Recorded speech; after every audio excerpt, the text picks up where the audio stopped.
I used to drown in work, and I'm talking about like emails, editing, scheduling, meetings, all of that. Until I found some of these AI tools. It felt like hiring 100K worth of a assistant, and yet it was all in just AI tools. Hi there, my name is Vic, and today I'm gonna take you through a short story. Last month, I nearly hit burnout. My calendar was a chaos. My inbox was over 100 unread emails. I literally forgot a client call. It was messy. I was behind on every single thing you could think of. My YouTube uploads, my gym, everything along the way. So I started doing research. I tried to find the best AI tools that could help me on my journey to make sure that I increase my productivity, I increase my output, I increase my well-being, and overall just made sure that I was delivering what I wanted to deliver. I make quite a lot of money online, and I'm here to teach you what are the AI tools that I use that can help you with your life. I'm gonna drop an SOP after this video, specifically of the things that I'm going to talk about, as well as the tools that I want to show you. So let's get started. First and foremost,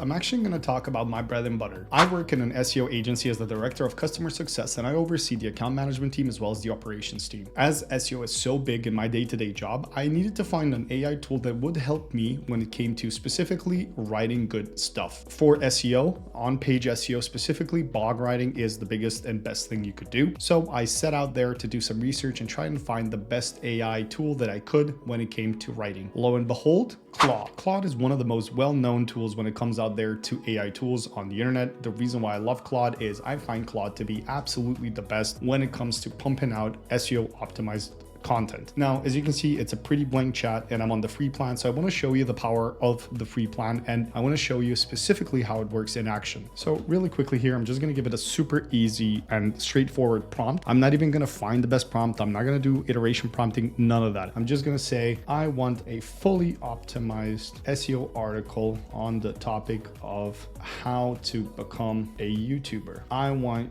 you to include at least 5 H2, as well as each heading needs to consist of 2 to 3 paragraphs of 2 to 3 sentences. I also want it to be super easy to read, include information about possible other choices, best ways to start YouTube, biggest pitfalls, and end off with an FAQ. Right from first person, my name is Vic, and this is for my blog. That is a prompt I gave it, so let's see what it comes up with. So I gave it a few minutes, and as you can see, it's already started drafting. Now, one thing that you're gonna be able to tell is I love the human writing that usually Claude incorporates, and it's one of my favorite writers out there. I use Claude specifically for content writing, blog writing, or whatever, and I feel like you are gonna see that it comes up with a super good article. One of the key things here to remember is if you're going to be posting this on your business page or blog page, whatever, you need to remember that it's super important to add images. It's going to do a really good job at giving you, like all of the headings and everything that you want to include, but it's going to be very important that you add your own images, internal links and external links. So one of the key things about an SEO optimized article is it needs to be at least 800 characters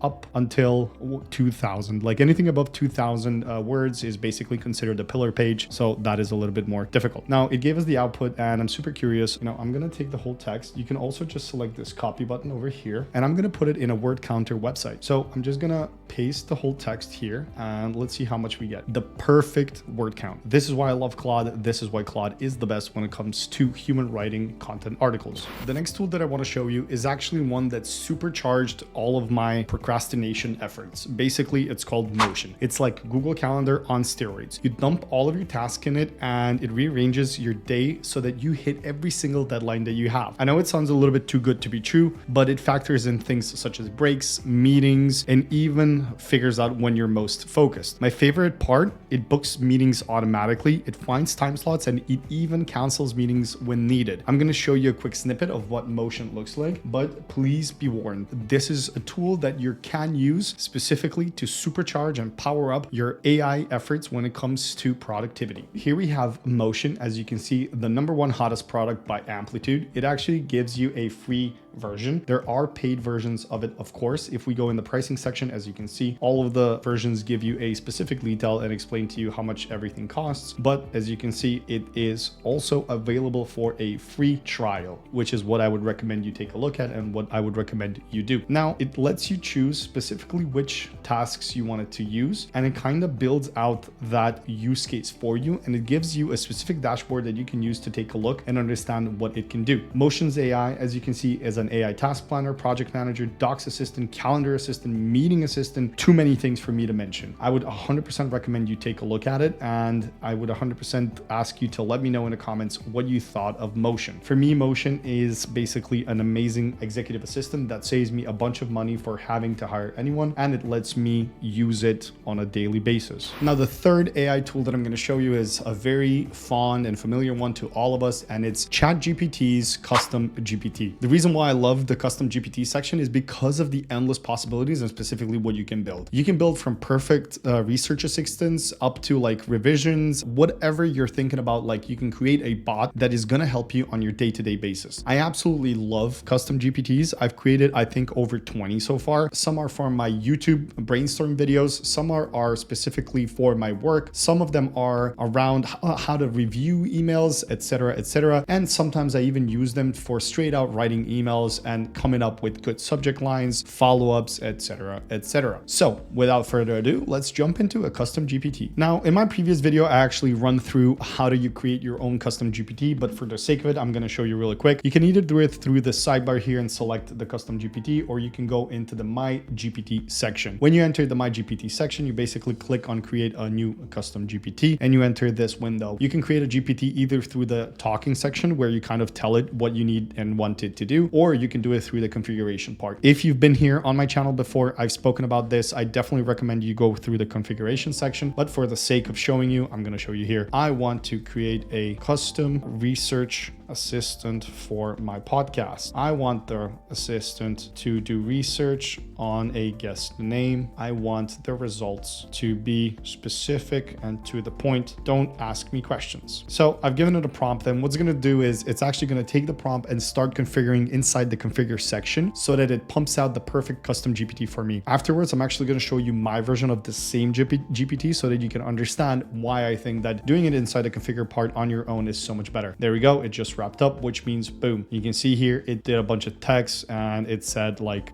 research Dr. Maya Patel, fix YouTube GPT. I don't know why specifically that part is the one that it like took for Dr. Maya Patel or Tom Ellis or whatever, but let's just create it for the sake of the argument. I'm just going to do it so that only I can see this GPT. Now, the reason why I'm saving it directly as is, I want to show you how it's going to work and how you can actually monetize this. So the first thing is I'm going to say Julian Goldie. Let's see what it does with this prompt, right? And I want to show you afterwards my version of the same GPT and why I suggest you do it in the configuration section. Okay, so this is the information it came up with, right? It's not bad. It's whatever, but this doesn't do research for me, right? It's so generic and so bland and so short. Now, what I want to achieve with this custom GPT is actually the following. So I'm going to go and edit it, and I'm going to change this prompt to a prompt that I have written before. You're a podcast research assistant. When giving the guest's name, your job is to create a high quality report for an upcoming podcast interview. I'm going to show you guys this exactly what it looks like, right? So I've put a lot of information, include emojis to make content engaging and skimmable, no fluff, keep it sharp, no dash usage. I just hate the M dashes. I'm actually going to remove all of the conversation starters because I don't think we need any. And if I had a knowledge base, that would be so much more helpful. I would basically upload the knowledge base and it would be amazing the results it could give me. Now I'm going to update this and I want to show you as soon as it's done, I'm going to open up a new window because I want to show you something very cool. I'm going to do the same prompt.